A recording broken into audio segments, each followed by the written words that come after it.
ಏರ್ಪೋರ್ಟ್ಗಳಲ್ಲಿ protocol ವ್ಯವಸ್ಥೆ ಹೇಗಿರುತ್ತೆ? ಯಾಕಂತಂದ್ರೆ ಈಗ ಪ್ರೋಟೋಕಾಲ್ ದುರ್ಬಳಕೆಯ ಕುರಿತಾಗಿ ತನಿಖೆಗೆ ಸರ್ಕಾರ ಆದೇಶ ಕೊಟ್ಟಿದೆ. ಹಾಗಾದ್ರೆ ಈ ಪ್ರೋಟೋಕಾಲ್ ವ್ಯವಸ್ಥೆ ಹೇಗಿರುತ್ತೆ ಅಂತ ನೋಡ್ತಾ ಹೋಗೋದಾದ್ರೆ, ರಾಜ್ಯ ಸರ್ಕಾರದಿಂದಲೇ ಏರ್ಪೋರ್ಟ್ಗಳಲ್ಲಿ ಪ್ರೋಟೋಕಾಲ್ ವ್ಯವಸ್ಥೆ ಇರುತ್ತೆ. ಏರ್ಪೋರ್ಟ್ನ ಆಗಮನ ಮತ್ತು ನಿರ್ಗಮನ ದ್ವಾರದಲ್ಲಿ ಪೊಲೀಸ್ ಭದ್ರತೆ ಇರುತ್ತೆ.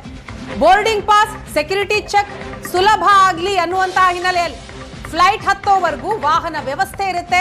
ಊಟೋಪಚಾರದ ವ್ಯವಸ್ಥೆಯೂ ಕೂಡ ಇರುತ್ತೆ. ಇದು ವಿವಿಐಪಿಗಳಿಗೆ, ಸಿಎಂ, ಸಚಿವರು, ಹಿರಿಯ ಅಧಿಕಾರಿಗಳು, ವಿಐಪಿಗಳಿಗೆ ಈ ರೀತಿಯ ಪ್ರೋಟೋಕಾಲ್ ವ್ಯವಸ್ಥೆ ಇರುತ್ತೆ. ರಾಜ್ಯದ ಅತಿಥಿಗಳು ಬಂದು ಹೋಗೋವರೆಗೂ ಕೂಡ ಶಿಷ್ಟಾಚಾರ ಪಾಲನೆ ಆಗುತ್ತೆ. ಏರ್ಪೋರ್ಟ್ಗಳಲ್ಲಿ 3 ರಿಂದ 5 ಸಿಬ್ಬಂದಿ ಇದಕ್ಕೆ ಅಂತಲೇ ಕಾರ್ಯನಿರ್ವಹಿಸ್ತಾರೆ. 2 ಶಿಫ್ಟ್ನಲ್ಲಿ ಕಾರ್ಯನಿರ್ವಹಿಸುವಂತಹ ಪ್ರೋಟೋಕಾಲ್ ಸಿಬ್ಬಂದಿಗಳು. ಈ ಬಗ್ಗೆ ಮಾಹಿತಿ ಕೊಡ್ತಾರೆ ನಮ್ಮ ಪ್ರತಿನಿಧಿ ರಮೇಶ್. ಇದೀಗ ನಮ್ಮ ಜೊತೆ ಸಂಪರ್ಕದಲ್ಲಿದ್ದಾರೆ. ರಮೇಶ್, ರನ್ಯಾ ಕೇಸ್ನಲ್ಲಿ ಪ್ರೋಟೋಕಾಲ್ ದುರ್ಬಳಕೆಯ ಕುರಿತಾಗಿ ತನಿಖೆ ಆಗ್ತಾ ಇದೆ. ಸೊ ಹಾಗಾದ್ರೆ ಈ ಪ್ರೋಟೋಕಾಲ್ ಹೇಗಿರುತ್ತೆ, ಅದರ ವ್ಯವಸ್ಥೆಯ ಬಗ್ಗೆ ಮಾಹಿತಿ ಕೊಡ್ತಾ ಹೋಗೋದಾದ್ರೆ.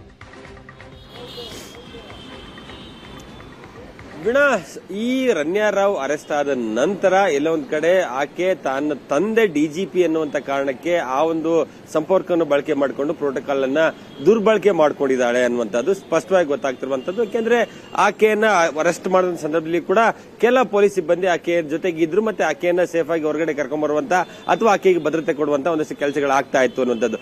ಈಗ ಪ್ರೋಟೋಕಾಲ್ ಏನು ಅನ್ನುವಂಥದ್ದು ನೋಡ್ತಾ ಹೋದ್ರೆ ಎಲ್ಲ ಒಂದ್ ಕಡೆ ಏರ್ಪೋರ್ಟ್ ಗಳಲ್ಲಿ ಸಾಮಾನ್ಯವಾಗಿ ಯಾರೊಬ್ಬ ವ್ಯಕ್ತಿ ಬಂದ್ರೆ ಅಲ್ಲಿ ಬೋರ್ಡಿಂಗ್ ಪಾಸ್ ಅನ್ನು ತೆಗೆದುಕೊಳ್ಳುವಂತದ್ದು, ಸೆಕ್ಯೂರಿಟಿ ಚೆಕ್ ಆಗುವಂತದ್ದು, ಬ್ಯಾಗ್ ಗಳನ್ನ ಚೆಕ್ ಮಾಡುವಂತದ್ದು, ಮತ್ತೆ ಹೋಗಿ ಲಾಂಜ್ಗೆ ಕೂತು ಅಲ್ಲಿಗೆ ಏನೋ ಅವರು ಫ್ಲೈಟ್ ಗೆ ಹೋಗುವಂತದ್ದಾಗ್ಲಿ ಅಥವಾ ಫ್ಲೈಟ್ ಇಂದ ಹೊರಗಡೆ ಬರುವ ಸಂದರ್ಭದಲ್ಲಿ ಒಂದಷ್ಟು ಸಮಯಾವಕಾಶವನ್ನ ತೆಗೆದುಕೊಳ್ತದೆ. ಆದ್ರೆ ವಿಐಪಿಗಳು ಬಂದಂತ ಸಂದರ್ಭದಲ್ಲಿ, ಅದರಲ್ಲಿ ವಿಶೇಷವಾಗಿ IAS IPS ಅಂತ ಅಧಿಕಾರಿಗಳು ಬಂದ ಸಂದರ್ಭದಲ್ಲಿ ಅದು ಹಿರಿಯ ಅಧಿಕಾರಿಗಳಿರ್ತಾರೆ, ಗುರುತರವಾದಂತಹ ಹುದ್ದೆಗಳಿರ್ತಾರೆ, ಅಂತವರ ಸಮಯವನ್ನ ಕಡಿಮೆ ಮಾಡುವಂತ ನಿಟ್ಟಿನಲ್ಲಿ ಆ ಒಂದಷ್ಟು ಪ್ರಕ್ರಿಯೆಗಳನ್ನ ಈಸಿಯಾಗಿ ಆದಷ್ಟು ಬೇಗ ಮುಗಿಸ್ಲಿಕ್ಕೋಸ್ಕರ ಈ ರೀತಿಯಾದಂತಹ ಪ್ರೋಟೋಕಾಲ್ಗಳನ್ನ ಮಾಡ್ತಾರೆ. ಅದರಲ್ಲೂ ವಿಶೇಷವಾಗಿ MLA, ಮಿನಿಸ್ಟರ್ಗಳು ಅಥವಾ ಕೇಂದ್ರ ಸಚಿವರು ಅಥವಾ ರಾಜ್ಯಕ್ಕೆ ಯಾರಾದ್ರೂ ವಿವಿಐಪಿಗಳು ಅನ್ನುವಂತಹದ್ದು ಬಂದಂತ ಸಂದರ್ಭದಲ್ಲಿ ಹೆಚ್ಚಿನ ಬದ್ಧತೆಯನ್ನ ನೀಡಲಾಗುತ್ತೆ. ಸಾಮಾನ್ಯವಾಗಿ ಯಾರಾದ್ರೂ ಒಬ್ರು MLA ಹೋದ್ರು ಅಥವಾ ಒಬ್ಬ IAS IPS ಅಧಿಕಾರಿಗಳಾದ್ರೆ ಒಬ್ರು ಇಬ್ರು PCಗಳು ಅವರಿಗೆ ಬೋರ್ಡಿಂಗ್ ಪಾಸ್ ಗಳನ್ನು ತೆಗೆದುಕೊಳ್ಳುವಂತದ್ದು, ಅವರು ಏರ್ಪೋರ್ಟ್ ಗೆ ಬರೋದಕ್ಕಿಂತ ಮೊದಲೇ ಆ ಮಾಹಿತಿಗಳನ್ನು ತೆಗೆದುಕೊಂಡು ಬೋರ್ಡಿಂಗ್ ಪಾಸ್ ತೆಗೆದುಕೊಂಡು ಮತ್ತೆ ಅವರ ಲಗೇಜ್ ಗಳನ್ನ ಬೇರೆ ಕಡೆ ಚೆಕ್ ಮಾಡಿಸುವಂತದ್ದು, ಇವನ್ನ ಈಸಿಯಾಗಿ ಕರ್ಕೊಂಡು ಹೋಗುವಂತದ್ದು ಇದನ್ನ ಮಾಡ್ತಾರೆ.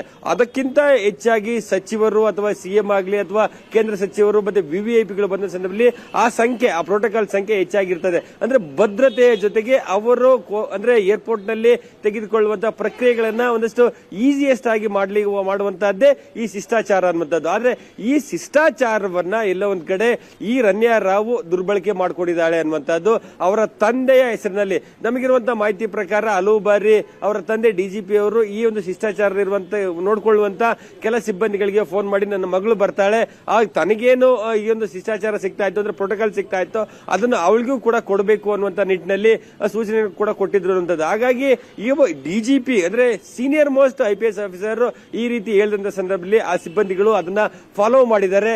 ಈ ಪ್ರೋಟೋಕಾಲ್ ಫಾಲೋ ಮಾಡಿದ್ದೆ ಎಲ್ಲ ಒಂದ್ ಕಡೆ ಈ ರೀತಿಯಾದಂತಹ ಕಳ್ಳ ಸಾಗಾಣಿಕೆಯನ್ನ ಸ್ಮಗ್ಲಿಂಗ್ ಮಾಡ್ಲಿಕ್ಕೆ ಆಕೆ ಎಲ್ಲ ಒಂದ್ ಕಡೆ ಧೈರ್ಯ ಮಾಡಿರುವಂತದ್ದು. ಇದಕ್ಕೆ ಮೊದಲನೇ ಬಾರಿ ಅಲ್ಲ, ಹಿಂದೆ ಬರೋ ಹಲವು ಬಾರಿ ಈ ರೀತಿಯಾದಂತಹ ಸ್ಮಗ್ಲಿಂಗ್ ಅನ್ನ ಮಾಡಿದಾಳೆ ಅನ್ನುವಂಥದ್ದು DRI ಅಧಿಕಾರಿಗಳು ಇರುವಂತದ್ದು. ಹಾಗಾಗಿ ಈ ಪ್ರೋಟೋಕಾಲ್ ಅನ್ನುವಂಥದ್ದು ಅಂದ್ರೆ ವಿಐಪಿಗಳು ವಿವಿಐಪಿಗಳಿಗೆ ಒಂದಷ್ಟು ಏನೋ ಈಸಿಯಾಗಿ ಅವರು ಫ್ಲೈಟ್ ಹತ್ತುವಂತದ್ದಾಗ್ಲಿ ಫ್ಲೈಟ್ ಇಳಿದ ನಂತರ ಹೊರಗಡೆ ಬರ್ಲಿಕ್ಕೆ ಇರುವಂತಹ ಒಂದು ವ್ಯವಸ್ಥೆಯನ್ನ ಇಲ್ಲಿ ದುರ್ಬಳಕೆ ಮಾಡಿಕೊಂಡಿರುವಂತದ್ದು ಸ್ಪಷ್ಟವಾಗಿ ಗೊತ್ತಾಗ್ತಾ ಇದೆ. ಮತ್ತೆ ಈ ಒಂದು ಪ್ರೋಟೋಕಾಲ್ ಕೊಟ್ಟಂತ ಸಿಬ್ಬಂದಿಗಳು ಕೂಡ ಇಲ್ಲೊಂದ್ ಕಡೆ ಸಂಕಷ್ಟದಲ್ಲಿ ಸಿಲುಕಿದಂತೆ ಕಾಣ್ತಾ ಇರುವಂತಹದ್ದು.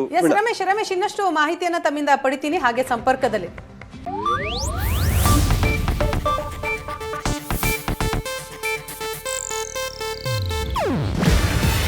ಇದು ಏಷ್ಯಾನೆಟ್ ನ್ಯೂಸ್ ನೆಟ್ವರ್ಕ್ ಪ್ರಸ್ತುತಿ. ನೀವು ನೋಡ್ತಿದ್ದೀರಾ ಏಷ್ಯಾನೆಟ್ ಸುವರ್ಣ ನ್ಯೂಸ್.